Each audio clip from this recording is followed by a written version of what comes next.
Eto guys, grabe na to. Alam nyo ba kung bakit? Itong si former President Rodrigo Roa Duterte, abay tinuturuan niya, binibuild up niya itong si Baste Duterte na matutunan daw po at pag-aralan kung paano pumatay ng tao.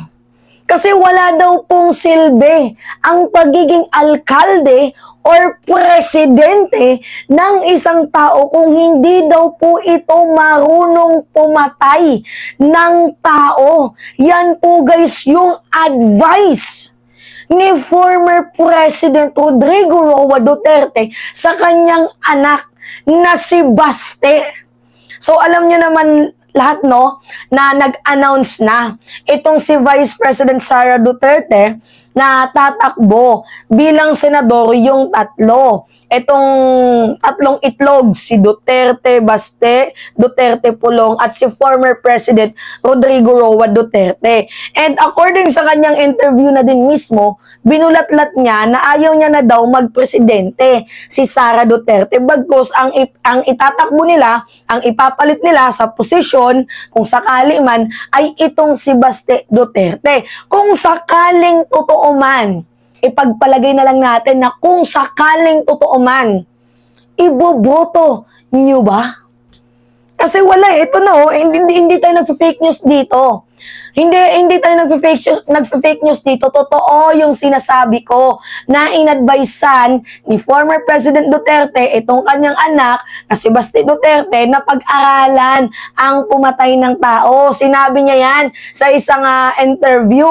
Alam nyo guys, sa totoo lang sila yung tipo ng taong ayaw nila sa mga kriminal. Pero yung ginagawa nila, like pagpatay, it is a violation din. So, criminal offender din sila. Diba, nanggagago? Ito yung balita, tingnan nyo Hindi tayo nagbibiro dito, totoo yan. Duterte kay Baste. Pag-aralan mong pumatay. Pag-aralan mo nang pumatay. Yan po yung kanyang statement, guys, noong May 7, 2022. Kasi diba si Baste Duterte noon ay gino-joke niya na anak, kung dapat marunong ka. Diba, marunong kang pumatay ng tao kasi walang silbi ang pagiging mayor mo or pagiging presidente ng isang tao kung hindi ka daw marunong pumatay ng mga kriminal. So, yan yung payo ni Duterte. Nagpayo ka pa. Gusto mo talagang itulad yung anak mo sa'yo. Well, kaya nga no wonder kung bakit ganon yung ugali ni Baste Duterte, kung bakit bastos at balahura din. Wala, binild up na ng kanyang ama noon pa man. It makes sense yung tinuro ngayon, yung tinuro noon ni former President Duterte sa kanyang anak. It makes sense. So gusto nyo bang maulit yung panahon na puro lang patayan? I'm just asking kung gusto nyo maulit yung panahon na yon, yung lumalaganap yung dugo. Kung gusto nyong maulit yung kawalan ng mga hustisya, yung mga injustices. Kung gusto nyong maulit, boto nyo ulit yung mga Duterte. Sila lang yung sagot. Kung gusto nyong magkaroon ng injustices sa bansang Pilipinas. So ngayon, basahin natin tong kanyang statement. Sinabi ng Pangulo sa Meeting de Avance ng hugpong ng pagbabago na walang silbi daw po ang isang mayor at presidente kung hindi takot ang mga kriminal dito. Kung mayor ka, Baste, kung di ka marunong pumatay, simulan mo na. Nag-utos pa. Simulan mo na. Pag-aralan mo na mula ngayong gabi. Kasi ang mayor na hindi papatay at hindi takot mamatay, magkakaproblema kayo. Yan yung sabi niya. So meaning, yung pagiging presidente ngayon ni President Marcos is walang sense. Kasi hindi naman po marunong pumatay itong ating presidente. Alam nyo guys, wala naman sanang problema sa approach nila. Ukol na po dito guys sa laban nila kontra illegal na droga. Ang problema kasi dito guys, bakit puro mahihirap lang? Wala po tayong nakikitang mga malalaking tao. Diba, puro lahat mga nakatsinelas. Mas nakaka-proud sana kung mga malalaking tao, yung mga nadadali ninyo. Kung papatay lang din naman kayo, bakit puro may hirap? Unahin nyo yung pinakaugat. Hindi yung puro sanga. At parang feeling ko hindi talaga feeling, mas may sense and mas may silbi kung ikaw ay isang mayor tapos hindi ka korap. Mas may sense pa yun. 'Di ba? Kesa naman yung magsasalita ka ng hindi worth it yung presidente na hindi marunong pumatay. Pero hindi din naman worth it yung presidente or mayor na nangungulimbat ng pera ng taong bayan. Mas lalong hindi worth it yun. 'Di ba? Dapat kung ikaw ay presidente, pro-people ka. 'Di ba? Pro-Filipino. Yung pera namin, hindi dapat kinukulimbat. Itinutulong to build infrastructure, bigyan ng madaming trabaho, sa may mga sense na bagay. Hindi yung kinukulimbat. Mas walang silbi yung isang presidente or yung isang mayor na nangungulimbat ng pera ng taong bayan. At mas lalong walang silbi ang isang mayor or isang presidente na protector ng isang fugitive. 'Di ba? For example, Ibuloy.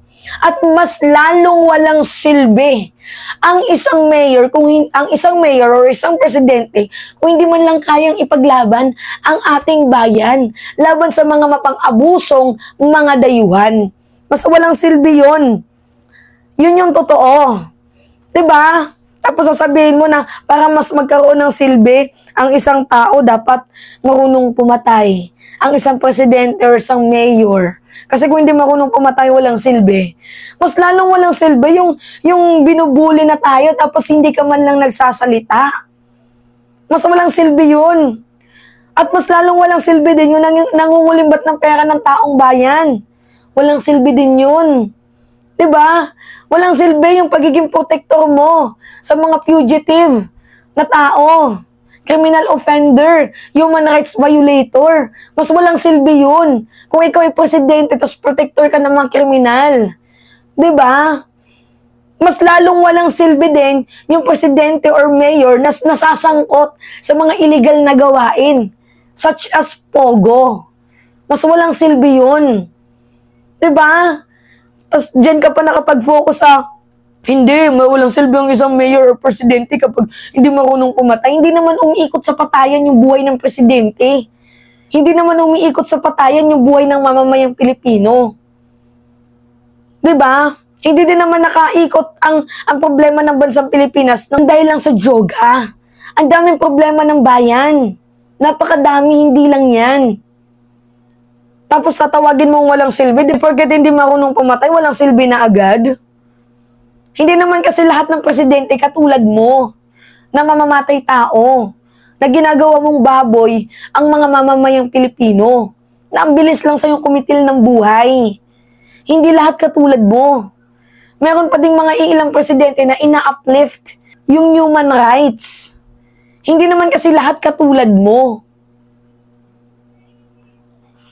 'Di ba? Kaya wag na kayong magtaka, guys. Kung yung approach ni Baste ay same lang din na approach ng kanyang ama. Binild up na ni former President Duterte. Noon pa. Tapos lalo pa ngayon na narinig natin na tatakbo bilang presidente. O see? Pattern. Kung ano yung noon, ganun din in the future. Kung sakaling manalo. Kung totoo na tatakbo. 'Di ba? Gago, binasi niyang ang silbi ng presidente or mayor depende sa pagpatay. Tingnan mo, utak talang ka. Tapos ngayon, na pinapadalo kayo sa Senate hearing, sa Kamara, ayaw niyong dumalo. Mga na to, ang lakas niyong makapagsalita ng patay. Tapos ngayon, na kinakalampag kayo ng mga human rights advocator, kayo galit. Mga mga tarantado. Yan yung mga tao na mga hudas, na walang ibang ginawa, kundi magpasikat lang. Magpamukhang matapang sila. Pero ang totoo, merong mga hidden agenda. Huwag kayong magpapaniwala dyan, guys. Kayo yung lugi. Kayo yung kawawa. Anyway, yun lamang po, guys. At it's me again, si Mima Alicia nyo. At nagbabalik ulit para sa ating panibagong video.